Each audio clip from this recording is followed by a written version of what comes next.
আমি উন্মুক্ত তরবারি নিয়ে ছুটে বেড়েছি, সেই মানুষটার আসল পরিচয় আমি পেয়েছি। এ মানুষ নয়, এ মানুষ নয়, এ একমাত্র পরলার এক স্রষ্টার খাস দূতকে আল্লাহ পাঠিয়েছেন। এর মতো মানুষ পৃথিবীতে হয় না। এত নরম, এত নরম, এত নমল, এত কমল হৃদয়ের মানুষ, যার আদর্শে আমার জীবন বদলে গেছে। ওগো চলে যায়, আর আমরা কোনোদিন বেহায়া বেয়াদবগিরি করে এই জগতে আমরা আর ইতরে বেড়াবো না।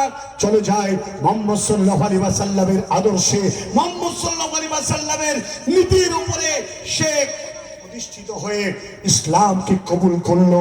আল্লাহ তাবারক ওয়া তাআলা রাসূলকে বলেন, হে রাসূল, আর দেরি নয়, এই তরবারি আপনার, এই তরবারি আপনার গর্দনে নয়, এই তরবারি আমার পদতলে রেখে আপনার পদতলে রেখে দিলাম, আর আপনার আমার গর্দনটা আমি রেখে দিলাম তরবারির তলায়। হে রাসূল, আপনি আমাকে দয়া করে এই মুহাম্মদের কালিমাখানা পড়ায় দেন। যারা বলেন আশহাদু আল্লাহ ইলাহা ইল্লাল্লাহু ওয়াহদাহু লা শারীকা লাহু ওয়া আশহাদু আন্না মুহাম্মাদান আবদুহু ওয়া রাসূলুহু। গাওরাস ইসলাম কবুল করে নিলাম, গাওরাসের বংশের লোকেরা ইসলাম কবুল করে নিলাম। আমরা বলতে চাই, ও দুনিয়ার ও মুসলমান তোমরা শুনে নাও, ভারতবর্ষের মুসলমান শুনে নাও, বাড়ির কান্ঠার হিন্দু ও মুসলমান তোমরা শুনে নাও, বাড়ির কান্ঠার জৈনরা শুনে নাও, খ্রিস্টানেরা শুনে নাও। আজকে যারা তোমরা রক্তের গর্বে মুসলমানদেরকে, ইসলামকে, কোরআনকে তোমরা রাখতে দিবে না, জেনে রাখবে একটা কথাই তোমরা জেনে রাখো, মহান আল্লাহ তাবারক ওয়া তাআলা পবিত্র কোরআনুল কারীমের মধ্যে বলে দিয়েছেন, মুসলমানরা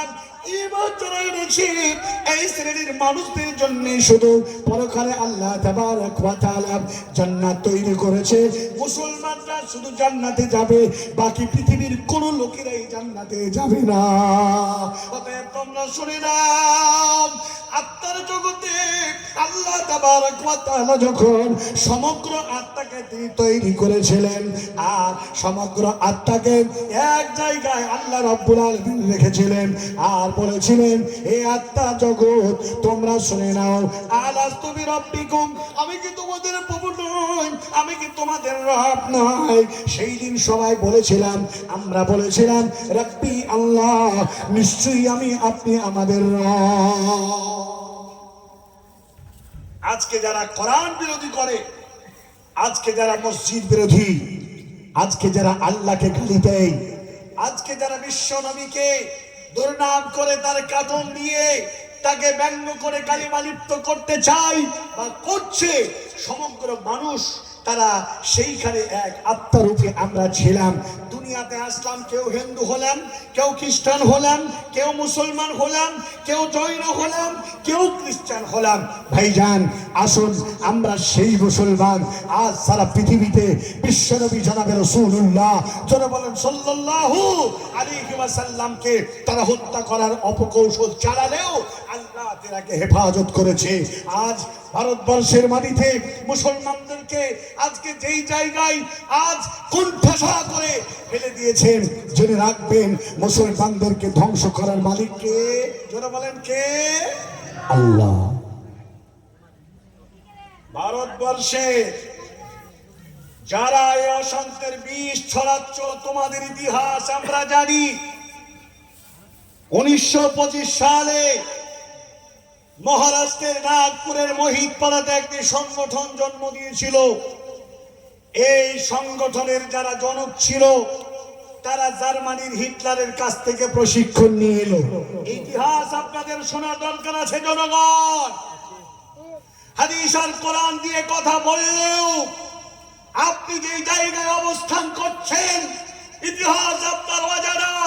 এই ইতিহাস আপনি জেনে আগামী দিন আপনাকে সোচ্চার হতে হবে, ঈমানকে আপনাকে মজবুত করতে হবে, মহান আল্লাহ তাবারক ওয়া তাআলার সঙ্গে গভীর ভালোবাসা জড়তে হবে।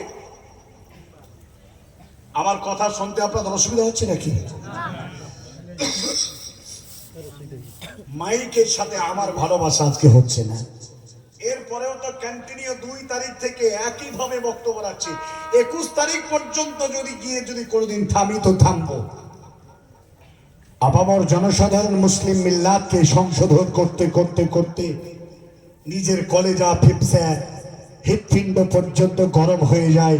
তারপরে এই জাতিকে আজ 18 বছর ধরে জালসার ফিল্ডে আছে, তারপরে জাতিকে সালামের জবাব জোরে দেওয়া শেখাতে পারে। বড় আফসোস এটা। বসানো তো দূরের কথা, মাহফিলে বসাতে শেখাতে পারিনি, জোরে সালামের জবাবটাও দেওয়া শেখাতে পারিনি। মুসলমানদের দুরবস্থা খুব ভয়ঙ্কর একটি জায়গায় অবস্থান করছে। আবার সম্মানিত আব্দুল আলিম ভাইকে বলছিলেন, আমাকে বলছিলেন যে হুজুর আব্দুল কবির ভাই, বর্তমান প্রেক্ষাপট মুসলমানদের যা দুরবস্থা, এই মেসেজ আমাদের সর্বত্র পৌঁছে দেওয়া দরকার। আপনারা ফিলিস্তিনের নাম শুনেছেন? ফিলিস্তিনের নাম শুনেছেন? ফিলিস্তিনের নাম শুনেছেন, গাজার নাম শুনেছেন, রাফা বলে একটি শহর ছিল, শুনেছেন? এই রাফা শহরটি আর নেই, টোটাল কবরস্থান হয়ে গেছে। জোরে বলেন ইন্না লিল্লাহি ওয়া ইন্না ইলাইহি রাজিউন। রাফা